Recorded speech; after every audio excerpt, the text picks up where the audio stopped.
Hey, do you know what time it is? That's right. It's time for Coach Lindy's podcast. The podcast to get you moving. Hi, I'm Lindy Hutchinson, a certified life mastery consultant with the Brave Thinking Institute. As a life coach, I help others transform their life as I have mine. It's not easy, but it is possible, and it most certainly is worth it.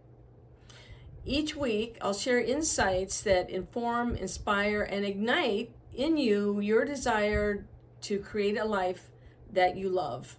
So let's find out what's going on this week. So welcome, here we are at episode 29 with Coach Lindy. Thank you for joining me. It's always a pleasure to have your company. And we are going to review not a book, but a TED Talk, a 2016 TED Talk by Morrissey, the founder of the Brave Thinking Institute. And if you know anything about Morrissey, she is a leader in personal development. She has been teaching this for over 50 years. She was very good friends with Les Brown and Wayne Dyer. In fact, they went through training together. Her life is totally amazing. She's an amazing teacher. And one of the things I discovered her about 3 years ago, and one of the things that I liked about Morrissey is that I believe that she is a very sincere person. She wants to help as many people as she can. She's interested in helping others help themselves. And she's done an amazing job, has a long track record, very interesting to read about, to listen to. She's an excellent teacher. And if you're not acquainted with Morrissey, if you go on YouTube, you can watch her 2016 TED Talk, and it is called The Hidden Code for Transforming Dreams into Reality. It's a little over 18 minutes long, and I heard her talk about her TED Talk, and she was a little frustrated because she's talking very fast. She's been a public speaker the better part of her life, but for whatever reasons, all of us get excited, maybe a little nervous, we get energized. And anyway, it's a wonderful TED Talk. But she covers, amongst other things, in 18 minutes, it's a lot of territory that she covers, about how her journey started. And she picks up in 1966 that she is a junior in high school, or senior in high school. Anyway, she's in high school. And she's 17 years old. And basically, the world is her oyster. She's a young, pretty, blonde, petite student in school. She's involved in everything, and she, is a homecoming queen. She's on student body president. If there's a group or organization in the high school, she's in it and she's running it. And she's really a golden child. And she had a good rapport with her parents and everybody, all the teachers, the faculty, they just love her. And her life is going great until her boyfriend, who's away at college, comes home and she ends up getting pregnant. Well, today, this is 2025, that's not really a big deal anymore. But in 1966, this was shocking and very horrible. You now have a scarlet letter that you wear.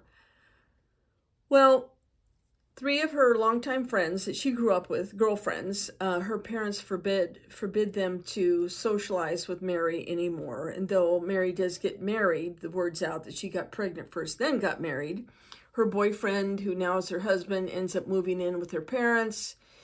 And her whole world just begins to unravel. She is not allowed, she's called into the principal's office.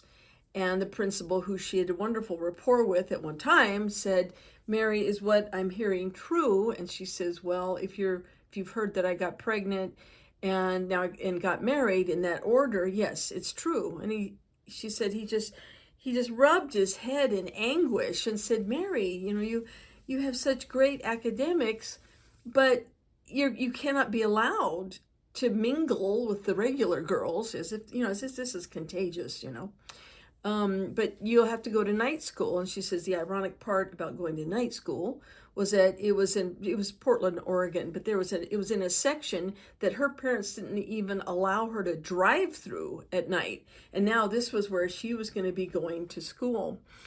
And going to school was quite a change in this way, because now she's hanging out with all the delinquents and the kids with the problem kids, the pregnant girls. And so her life has taken quite a shift. Well, she ends up giving birth to a healthy little boy. And as I mentioned, her husband and she were living with her parents. But she's starting to feel really bad. She's starting to experience a lot of physical pain. She doesn't look good. She's having trouble. So they went to the doctor. Well, they were shocked to find out, oh, you're dying. She had kidney failure. Her right kidney was completely gone, and the left kidney was not doing well at all. And they gave her 6 months to live. Well, it's pretty sobering for anybody, but especially when you're the ripe old age of 18.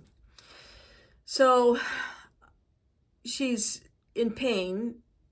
She's numb, and it's like her dream, which was to become a school teacher, everything stops now. She's going to die. Well, they said that the doctor said that if they remove the right kidney, which is just gone, nephritis or whatever the word is, they might be able to buy a little bit of time. This was before dialysis. This was before we have all the different surgeries available. There wasn't a lot. There just wasn't a lot available. So she is in the hospital in a lot of pain. They're going to remove her right kidney. Well, a woman comes in who ended up changing her life. It was the resident chaplain, a woman, and she introduced herself, and she says that she goes around and she prays with those who are going to have surgery the next day. And would you be okay with, having a prayer together? Well, Mary, at this point, she doesn't, it's like she's in pain. Her whole world has just collapsed. She's dying. It's like, yeah, sure. Yeah, come on in. But she said that what the chaplain begins to tell her is something that she'd never heard before. And the chaplain talks about, first she asked her what's been going on in your life, because she's only 18 years old. Well, Mary starts telling her the whole story about how everything was going along great, then she got pregnant, then all this whole shift. But the thing that she really wanted to, and her goal was to become a school teacher. She liked teaching, and she wanted to become a school teacher. So the chaplain says, well, as I'm listening to your story, she says, I'm hearing that you're very excited about the prospects of becoming a teacher, and that's really where your heart is, and you have a new baby boy, and you're married. But I'm also hearing there's a lot of guilt, and you feel very like you've shamed your family, shamed your school, you disappointed everybody. And the chaplain says something about, everything is created twice. And Mary's like, I have no idea what that means. And she says, well, think about it. Now they're in the hospital. And she says, everything that you see in the hospital room, the gown, all this equipment, everything here, someone had to think of it before it's thought before form. It's something it's something that we know, but we probably don't process that very much. And she said, yeah. And she said she'd never heard this before. Now, in personal development, these ideas are commonplace. It's not a big surprise. But in 1967, this was, whoa, this is really crazy talk. So Mary was saying, yeah, it makes sense that before something can be made, you have to think about what it is that you're making. And so he said, well, what about as a person? What we think has a certain impact. If we're really excited about something, our heart races, and we get a certain energetic state. Or if we're scared, we get a certain way of feeling. We can break out into a sweat and we can feel very agitated. And she says, is it possible, Mary, that all these feelings of guilt, all these feelings of letting people down, is it possible that those thoughts inadvertently poisoned your system? And Mary was thinking, it's like, yeah, I guess that's possible. Now, Mary could tell the conviction that the chaplain had. So Mary's believing that the chaplain believes this. And then she says, well, if your kidney was poisoned by these toxic thoughts, could it be reversed? If you start thinking positive thoughts and clarity thoughts and hopeful goal and getting rid of the pain and the shame, could you heal yourself? Well, Mary's thinking, no, she can't stretch that far yet. But Mary said that she really believed that the chaplain believed it. So the chaplain encourages her to do a mental exercise of taking all of these thoughts about the sadness and the shame and the humiliation, stick it mentally into the right kidney. And in the morning, when the surgeon removes the right kidney, all of those bad thoughts, all those bad feelings go with it. And then begin processing on the things that you want. Mary talked about being a teacher. Mary talked about wanting to watch her little boy grow up, going with him on his first day of school, watching him walk down the aisle at his graduation, walk down the aisle at his wedding. So the chaplain taught Mary how to detoxify her thoughts. Well, she has the surgery in the morning. They take out the right kidney. The left kidney looks horrible. And it's like, this is not good. So she's in the hospital for a couple of days and she goes home in an ambulance because she's still very ill. Well, something begins to happen. Mary thinks about what the chaplain said and she processes this. In about 6 months, after they run a bunch of tests, she goes into a panel of doctors at the hospital, and they said, you are an anomaly.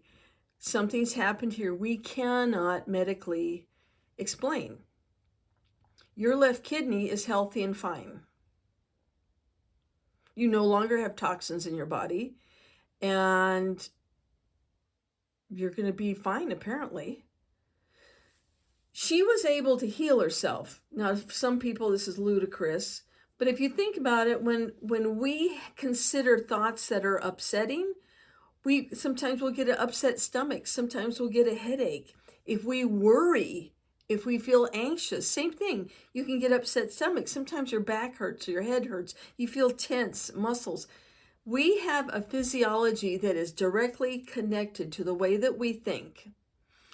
These were newer thoughts that not quite accepted in the 1960s. That was how Mary's journey began. She learned the power of how we think. Be sure and watch the video on YouTube. It is 2016 TED Talk by Mary Morrissey, and it's called The Hidden Code for Transforming Dreams into Reality. Our power word for the week is possibilities. The chaplain helped her understand possibilities. Our train your brain thought for the week is believing in possibilities. Mary realized that she, the chaplain, believed it, and that was motivation for her to believe. And from the Hey That's Funny file, Mark Twain said, the only way to keep your health is to eat what you don't want, drink what you don't like, and do what you rather not. Thank you, Mark. So that's it for this week. Thank you for joining me. And keep building your dreams and creating a life that you love because you deserve it. Until next week, take care. Bye-bye. Hey, thanks for joining me this week. I look forward to being with you every week. And if you'd like to get in touch with me, please email me at coachlindy@lindyhutchinson.com. My name is spelled Lyndi, so it's Coach Lindy, Lyndi, at Lindy Hutchinson, LYNDIHUTCHINSON.com. I value what your input is, and I'm always open up for suggestions and ideas. If you will like and or subscribe to this podcast, that would be wonderful. I appreciate it. And I enjoy anything that you might want to send in, or if you would like some more information about coaching, send me an email and I will get back with you, and we'll talk about how you can create your best life. Have a good week. We'll see you next time. Thanks. Bye-bye.